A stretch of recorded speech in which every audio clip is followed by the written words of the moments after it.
All right, question number 44. Let's get right into it. All right, so we have a barrel contains 25 liters of a solvent mixture that is 40% solvent and 60% water. Lee will add pure solvent to the barrel without removing any of the mixture currently in the barrel.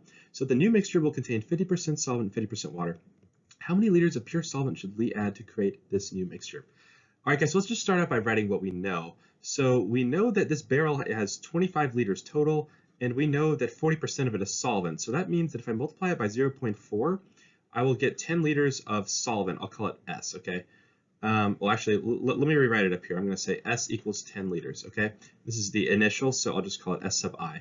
And then we have that 60% of the 25 liters is water. So I'm just going to multiply this by 0.6, and I will end up with 15 liters. So I'm going to call it W sub I for the initial amount of water.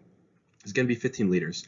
All right, guys, but we want to add more solvent so that we get a 50% mixture of solvent and water. So what we can do here is we can say, all right, so I know that my solvent, well, how should I write this? I'm going to say, well, here, let me do it like this. 0.5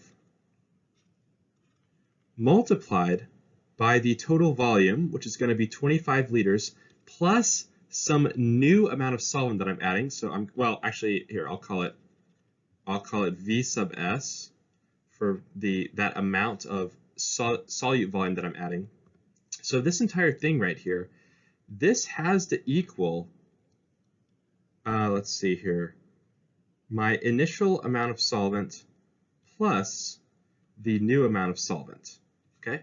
So now that we have this, hopefully that makes sense. Basically, all I'm saying is that if I take the total volume and I divide it by 2, I should end up with my new amount of solvent, okay? Or the total amount of solvent that is in there, okay? So what I can do now is I can just go ahead and multiply both sides by 2. So I'm going to do that to get rid of that 0.5. So I'm going to get 25 plus V sub S equals, and then again, guys, SI was 10 liters, so it's going to be 10 times 2, which is 20, plus 2 V sub S. So now what I'm going to do is I'm going to subtract off this volume here, and I'm going to end up with 25. 25 equals 20 plus V sub S. Now, to solve for that V sub S, I'm going to subtract 20 from both sides, and I'm going to get V sub S equals 5. So guys, this is going to be our answer, and remember, this is the amount of volume that I'm adding, okay? So hopefully that made sense, but if you ever get stuck, just kind of try writing out stuff that you know, and then see if you can kind of deduce anything from that. So our answer is going to be G, and if you have any questions, feel free to comment below, and I will see you in the next video.